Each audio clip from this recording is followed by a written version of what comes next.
আসসালামু আলাইকুম প্রিয় দর্শক, কেমন আছেন সবাই? আশা করি ভালো আছেন। আমরা আমাদের ভুট্টার যে জমি ছিল ওখানে আমরা এখন ট্রাক্টর দিয়ে সার দিচ্ছি। এই জমিতে আমাদের পরিকল্পনা ছিল যে পাট লাগাবো। যেহেতু এখন পাট লাগানোর সময়, সেহেতু আমরা এই জমিতে পাট চাষটাই করা ভালো মনে করতেছি।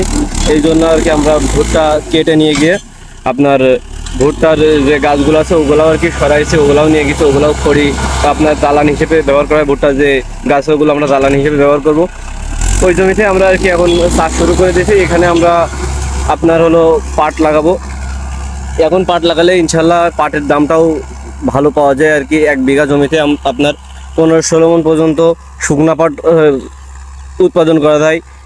শুকনো পাটের দামটাও কিন্তু ভালো পাওয়া যায়। অন্যদিকে আবার কিন্তু এই যে পাটের যে পাট খড়ি আছে ওটাও কিন্তু বিক্রি করা যায়। ওটা হলো আমাদের অঞ্চলে এক এক অঞ্চল ভেদে, আমাদের অঞ্চলে এক এক বোঝা, গল্লা বলে, বোঝা বলে, এক এক জায়গায় এক এক নামে পরিচিত। ওটা আমরা আর কি 50 টাকা পর্যন্ত বিক্রি করে থাকি।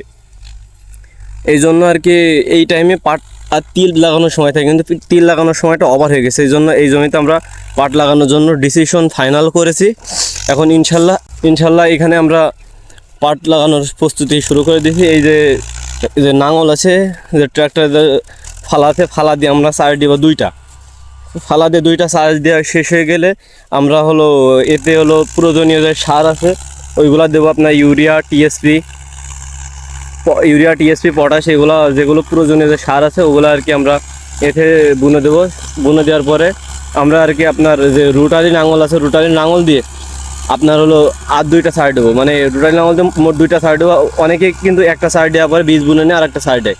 আবার অনেকে আছে 2টা চাষ একসাথে দিয়ে নেওয়ার পরেই আপনার হলো বীজটা বুনে তারপরে আর কি আপনার মই বা বাঁশই বলেন ওইটা আর কি দিয়ে দেয়। কিন্তু আমরা চিন্তা ভাবনা করেছি যে আপনার রোটারি নাঙল দিয়ে একটা সার দিয়ে সার বোনার পর রোটারি নাঙল দিয়ে একটা সার দিয়ে তারপরে আর কি আমরা পাটের বীজটা আছে ওটা আর কি ভুঁইতে ছিটিয়ে দেবো। দেওয়ার পরে আমরা একটা আপনার মই দেবো, মই বা বাঁশই দেবো। বাঁশই দেওয়ার পরে দেন আমরা আপনার হলো ভুঁইতে হলো সেচ পানির ব্যবস্থা করব। এক্ষেত্রে কিন্তু আপনার সেচ পানি দিয়ে দিলে কিন্তু পাটের বীজটা তাড়াতাড়ি আর কি বেরিয়ে যাবে বা ফুটে যাবে। এটার জন্য ভালো। আমরা যদি সেচ পানি কিন্তু যদি বেশি লেট করে সেক্ষেত্রে কিন্তু বীজগুলো আর কি নষ্ট হয়ে যাওয়ার সম্ভাবনা থাকে, বীজগুলো ফুটতে চায় না, বীজের যে অঙ্কুরোদ্গম হার আছে ওগুলো আর কি কমে যায়। এই জন্য বীজ বোনার পরে যত তাড়াতাড়ি সম্ভব আর কি পানিটা দেওয়াই ভালো। ওটা দিলে আর কি বীজের জন্য সব থেকে বেশি ভালো হয়। আর আমরা এই গত বছর এই জমিতে পাট করছিলাম। এই পাট খরচ খরচা বাদ দিয়েও আমরা এখান থেকে আর কি, যেটা আমি তো আসলে তেমন কাজ করতে পারি না, এই জন্য সব কিছু আর কি লোকজন যেটা বলেন আমরা আর কি লোক দিয়ে করাই থাকি। সব লোকের খরচ খরচা বাদ দিয়েও আমরা এই জমি থেকে ইনশাল্লাহ 30,000 টাকার উপরে প্রফিট করতে পারছিলাম। পাটকারি টাটকারি সব কিছু মিলায়ে আরও একটু বেশি হবে, কিন্তু আমরা নেট যে প্রফিটটা ওইটা আমরা ধরতে পারলাম আপনার খরচ খরচা বাদ দিয়ে 30,000 টাকা। ইনশাল্লাহ কৃষিকাজে যে লস ওটা আসলে ভুল কথা। যদি আমরা সঠিকভাবে করতে পারি আর আল্লাহ তাআলা যদি আমাদেরকে দিয়ে যান তাহলে এখান থেকে ভালো কিছু করা সম্ভব। কারণ সকল নবী রাসূলগণই কৃষিকাজের সাথে যুক্ত ছিলেন। এই জন্য কৃষিকাজ একটা হালাল পন্থা। এখানে এই কাজগুলো খুবই ভালো কাজ। এটা হলো আপনারা বেকারত্বর জীবন থেকে বেরিয়ে অবশ্যই এই কাজে আসতে পারেন, কোনো সমস্যা না। বেকার থাকা লজ্জাজনক, কিন্তু কৃষিকাজ লজ্জাজনক। কৃষিকাজ একটা ভালো কাজ।